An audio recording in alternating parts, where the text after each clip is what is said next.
처음엔 그냥 곰팡이 난 쓰레기인 줄 알았어요. 그런데 알고 보니 그 쓰레기가 세계 산업사를 뒤흔들 한글 설계도였다고요.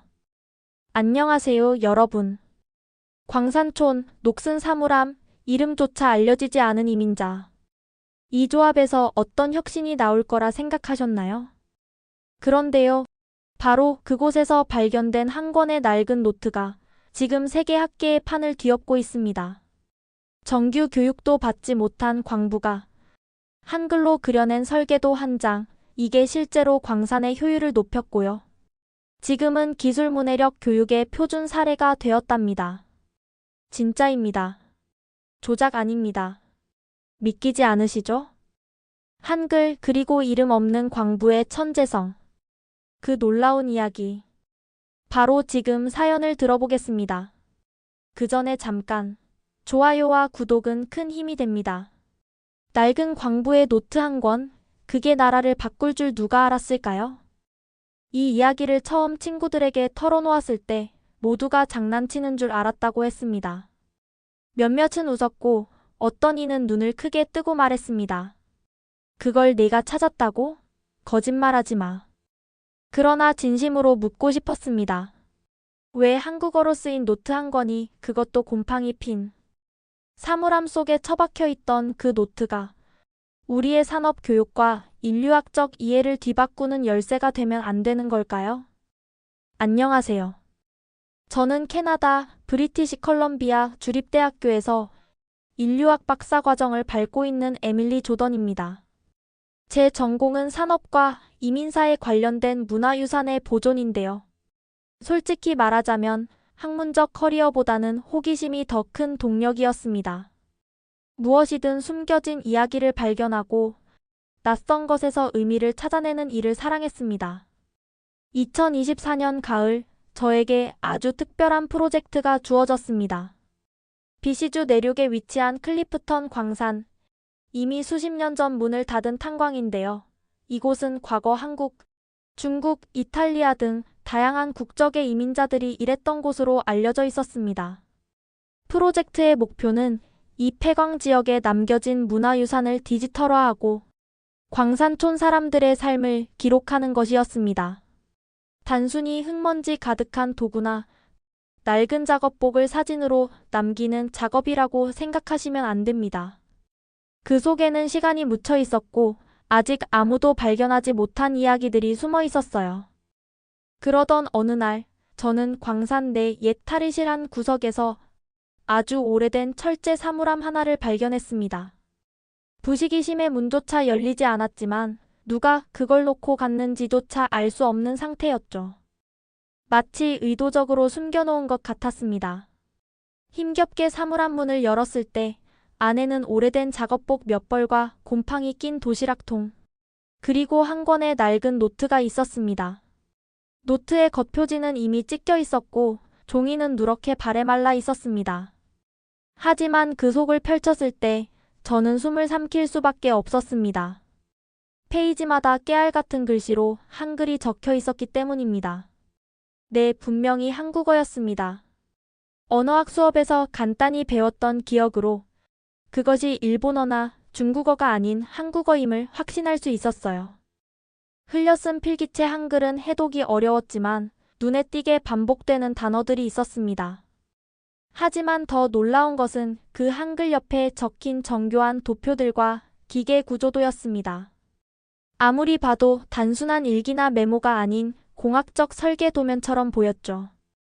스프링 구조, 벨트 이동 경로, 유압 시스템의 흐름을 나타낸 듯한 도시까지.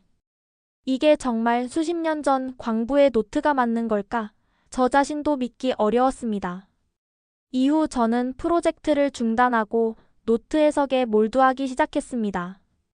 처음엔 단순한 호기심이었지만 점차 그 호기심은 경외심으로 바뀌었어요. 정규 교육도 제대로 받지 못한 이민자, 광부들이 어떻게 이런 도면을 그릴 수 있었을까요? 그것도 모국어인 한글로 기술적인 개념을 설명하며 기록을 남겼다는 사실이 저에게는 그 어떤 논문보다도 충격적이었습니다. 그때부터였어요.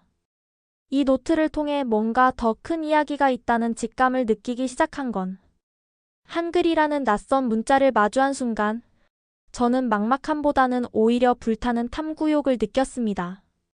비록 그 글을 읽을 수는 없었지만 왠지 모르게 그 안에 단순한 메모 이상의 것이 담겨 있다는 직감을 뗄 수 없었기 때문이에요. 게다가 설계도를 연상케 하는 도표들은 제가 전공하는 인류학뿐만 아니라 기술사와도 밀접한 관련이 있을 수 있다는 가능성을 시사하고 있었죠. 그래서 저는 곧장 제 연구실로 돌아와 예전에 친분을 쌓았던 한국계 동료 박사과정 학생 서윤정 씨에게 연락을 취했습니다. 다소 쑥스러운 마음도 있었지만 그녀는 흔쾌히 도와주겠다고 말했고 며칠 후 우리는 캠퍼스 내 언어자료실에서 노트를 함께 들여다보기 시작했습니다. 윤정 씨는 첫 장을 넘기자마자 깊은 숨을 내쉬며 말했습니다. 이거 그냥 일기가 아니에요. 여기 보세요. 채광 흐름 개선안, 작업대 조정 위치, 기계적 결함 예상 경로 이런 단어들이 계속 반복돼요. 거의 엔지니어링 수준이에요. 그녀의 목소리는 점점 흥분을 담기 시작했고 저 역시 감정을 주체할 수 없었습니다. 우리가 찾은 건 그저 기록이 아니었습니다. 지식이었고 창의적인 해결의 흔적이었어요. 그 후 저희는 학교 기계공학과의 에반 밀러 교수님에게 도움을 요청했습니다. 교수님은 노트 속 도표들을 분석하며 몇 번이나 고개를 갸웃거리시더니 이렇게 말씀하셨습니다. 이건 단순한 스케치가 아니에요. 산업 설계의 초안이에요. 그리고 놀랍게도 광산 내부 레이아웃을 정확히 이해하고 있어요. 그제서야 저는 노트의 진정한 의미를 인식하게 되었어요. 이 노트는 누군가의 추억이 아닌 누군가의 혁신적 발명이자 현장 기반의 기술적 유산이었습니다. 1960년대 초 정규 교육도 받지 못한 한국 이민자 광부가 한글로 현장에서 체득한 지식과 경험을 바탕으로 직접 작성한 이 설계 노트는 단순한 기록을 넘어 기술적 전환점을 제시하고 있었던 것이죠. 저는 노트를 디지털 스캔하여 전문 언어학자와 역사학자에게도 공유하기 시작했습니다. 한국 현대사 전공자였던 마틴 노리스 교수는 이를 받아본 뒤 저를 따로 찾아오셨고 흥분을 감추지 못한 채 이렇게 말했습니다. 에밀리, 당신은 지금 한 페이지짜리 산업혁명을 발견한 겁니다. 이건 세계 산업 이민사에서 보기 드문 사례입니다. 한글이 기술 언어로 쓰였다는 것 자체가 역사적 사건이에요. 그때부터 저는 단순한 발견자의 위치에서 기록자이자 해석자의 자리로 이동하게 되었습니다. 노트의 작성자는 누구였을까? 그 사람은 왜 이걸 숨겨두었을까? 무엇보다 이 자료가 의미하는 바는 단지 산업적 효율성일까? 아니면 한글이라는 문자 자체가 가진 지식 공유의 능력에 대한 증거일까? 이런 의문은 곧 저를 이민사 박물관과의 협업이라는 새로운 길로 이끌었습니다. 저는 박물관에 이 사실을 제보했고 관련 자료들을 제출하며 공식적인 감정과 연구 협조를 요청했습니다. 이민사 큐레이터이자 한국 현대 이민사 전문가인 김수빈 박사는 제 연락을 받은 후 곧바로 캐나다 동부에서 비행기를 타고 날아왔습니다. 그리고 그녀는 노트를 확인한 후 떨리는 목소리로 이렇게 말했습니다. 이거 제가 지금까지 찾고 있던 그 조선인 광부 박철수 씨의 기록일지도 몰라요. 이 이름, 이 문체, 이 설계 방식 너무도 일치합니다. 그 순간 저는 전율을 느꼈습니다. 이름 없는 이민자 광부가 아닌 실존했던 한 사람의 삶과 노력이 이제야 빛을 보기 시작한 겁니다. 전시회를 준비하는 동안 저는 밤을 새는 날이 많아졌습니다. 박철수 씨의 글씨 하나하나를 되새기며 그 사람의 생각과 의도를 파악하려 했었고 그의 손끝에서 흘러나온 설계 아이디어들이 어떤 과정을 통해 완성됐는지를 상상했습니다. 때로는 혼자 연구실에서 조용히 그 노트를 쓰다듬으며 마치 그 시절 그가 제 옆에서 같이 앉아 있었던 것처럼 느껴지기도 했습니다. 한글. 제가 연구자로서 처음 마주했던 그 문자는 이제 기호나 도구의 수준을 넘어서 하나의 인격처럼 다가오기 시작했어요. 각각의 글자는 한 사람의 의지였고, 상황을 극복하려는 지혜였고, 그 시대에 살아있는 목소리였습니다. 그 무렵 저희는 중요한 단계를 맞이하게 됩니다. 노트 속의 도면을 기초로 재현한 모형이 실제 1960년대 캐나다 광산에서 사용되던 설비 시스템과 비교했을 때 얼마나 실효성이 있는지를 검증하는 실험 프로젝트가 시작된 것이죠. 에반 교수님과 공학 전공 대학원생들이 박 씨의 설계를 기반으로 정밀 모형을 만들었고, 그 구조는 생각보다 훨씬 정교했습니다. 특히 채광 물류 라인의 흐름을 개선하기 위한 이중 회전 벨트 구조는 당시의 기술 수준을 감안할 때 상상조차 힘든 발상이었습니다. 그리고 실험 결과는 정말 충격적이었습니다. 기존 방식 대비 최소 17%의 물류 효율 증가가 입증된 겁니다. 단순한 감정이나 역사적 의미를 넘어 현대적 공학 분석에서도 의미 있는 설계였다는 증거였어요. 이제는 학계도 반응하기 시작했습니다. 처음엔 회의적이던 교수들마저 고개를 끄덕였고, 이민자 광부의 설계라기엔 너무 정밀하다던 목소리도 사라졌습니다. 그때 저는 깨달았습니다. 이건 단순한 노동의 기록이 아니었습니다. 이건 기술 문해력이라는, 지금도 전 세계 산업 교육에서 중요한 이슈를 해결할 수 있는 한글 기반 지식 공유 시스템의 실사례였던 겁니다. 그런데 그런 감격의 시간이 채 가시기도 전에 예상치 못했던 두 번째 위기가 다가왔습니다.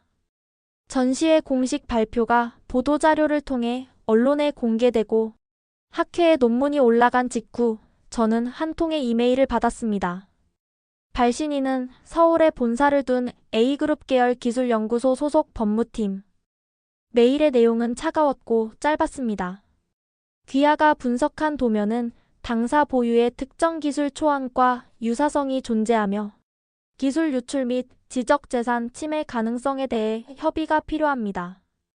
처음엔 농담인 줄 알았습니다. 도면은 1964년의 것이고 그것이 지금 기업의 기술과 어떻게 연결될 수 있는지도 이해되지 않았기 때문입니다. 그러나 추가로 접수된 서면에는 박철수 씨가 기술적으로 유사한 구조를 제안한 설계를 당시 현장에서 실제 적용했을 가능성과 함께 그 도면이 누군가에 의해 사진이나 복사 형태로 한국에 유입되었을 수도 있다는 추측까지 제기돼 있었습니다.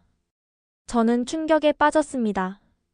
지금까지 한 사람의 기적으로 여겨졌던 이 기록이 누군가에겐 위협이 되고 있었다는 사실이 믿기지 않았습니다. 그들이 주장한 논리대로라면 박철수 씨는 단지 개인의 창의력을 기록한 것이 아니라 기업의 기술기원 논란의 불씨가 된 셈이었죠. 저는 그날 밤 잠을 이루지 못했습니다. 책상 위에 놓인 낡은 노트를 바라보며 스스로에게 물었습니다. 지금까지 내가 해온 이 연구는 단순한 감동의 스토리가 아니라 산업적 권력을 건드리는 민감한 문제였던 걸까? 그 순간 저희 프로젝트를 함께하던 김수빈 박사님이 조용히 말씀하셨습니다. 에밀리, 당신이 발견한 건 기술 그 자체가 아니에요. 기술을 언어로 바꾸고 공유하고 협력한 사람의 이야기예요. 우리가 지키려는 건 과거의 도면이 아니라 그 정신이에요. 그 말에 저는 정신이 번쩍 들었습니다. 이 노트가 가진 진짜 힘은 기술력이 아닌 한글이라는 문자로 나눈 지식의 연대였던 것이죠. 결국 박물관은 기업과의 조율을 통해 전시 일정을 조정했고, 전시는 다소 축소된 형태로 재구성되었지만 박철수라는 인물의 존재와 노트의 진위성은 흔들리지 않았습니다. 그해 겨울 저는 마침내 서울로 초청을 받았습니다. 박철수 씨의 출신 지역과 연관된 한국의 대학과 박물관, 그리고 언론들이 저를 초대했고 저는 기꺼이 그 요청을 받아들였습니다. 그곳에서 저는 또 하나의 기적을 마주하게 됩니다. 서울의 겨울은 생각보다 차가웠습니다. 차가운 공기 속에서도 저는 이상하게 따뜻한 설렘을 느꼈습니다. 초청받은 대학에서의 발표를 앞두고 저는 매일 한국의 거리와 사람들을 관찰했습니다. 이 나라엔 참 이상한 힘이 있었습니다. 오랜 시간과 첨단 기술, 조용한 질서와 빠른 변화가 공존하는 모습. 그 속에서 한글은 거리 간판과 아이들 교과서, 지하철 안내음 속에 자연스럽게 살아 숨쉬고 있었죠. 학술 포럼에서 저는 박철수 씨의 이야기를 발표했습니다. 스크린에는 그의 필체로 쓰인 노트 한 페이지가, 그리고 옆에는 도면이 띄워졌습니다. 저는 조심스럽게 말을 이었습니다. 이 문자는 단지 정보를 전달하는 도구가 아닙니다. 이는 협력의 언어이며 시대의 기록입니다. 그리고 그것이 바로 한글이 가진 진정한 힘입니다. 청중석에선 숨죽인 공감이 느껴졌고 발표가 끝난 후 저는 조용히 한 여성 관객의 손에 이끌려 무대로 내려왔습니다. 그녀는 연신 눈물을 훔치며 말했습니다. 박철수 씨, 저희 할아버지와 함께 광산에서 일하셨던 분이세요. 이름은 다르지만 기록 속 그 사람 맞는 것 같아요. 그 얘기 들으니 할아버지가 살아 돌아온 것 같아서요. 그 순간 저도 울고 말았습니다. 박철수 씨의 이야기는 단지 연구자에게만 의미 있는 발견이 아니었습니다. 그것은 기억되지 못했던 한 세대 전체의 존재를 복원시키는 일이었고, 우리가 애써 외면해온 노동의 지혜를 세상에 다시 알리는 일이었습니다. 며칠 후 저는 서울 북촌에 위치한 작은 한옥 게스트하우스에 머물게 되었습니다. 저녁 무렵 마당에 앉아있던 저는 조용한 바람, 소리와 함께 어릴 적부터 꿈꾸던 연구자의 삶에 대해 다시 생각하게 되었습니다. 처음 학문을 시작했을 때 저는 진실을 찾고 싶었습니다. 남들이 보지 못한 것을 보고 세상의 시선을 새로운 방향으로 돌리고 싶었습니다. 그리고 지금 그 중심엔 한글이 있었고 박철수라는 이름 없는 영웅이 있었습니다. 그날 밤 저는 숙소 벽에 걸린 작은 흑백 사진 속 할머니가 쓰신 손편지를 우연히 읽게 되었는데요. 이렇게 쓰여 있었습니다. 세상에 이름이 남지 못한 사람들 덕에 당신이 이 편지를 읽고 있다는 걸 잊지 마세요. 그 문장을 읽고 나서 저는 확신하게 되었습니다. 이야기는 끝이 아니라 시작이라는 것을요. 박철수 씨의 노트는 이제 한국이민사박물관에 연구 전시되었고 그의 설계는 대학 수업에서 기술 문해력의 신뢰로 가르쳐지고 있습니다. 더 놀라운 것은 이 사례를 접한 몇몇 개발도상국, 교육자들이 한글을 기반으로 한 기술 교육 커리큘럼을 실험하고 있다는 소식이었습니다. 그중 한 나라는 아프리카의 소규모 기술학교였는데요. 그 학교의 교장이 저에게 이메일을 보냈습니다.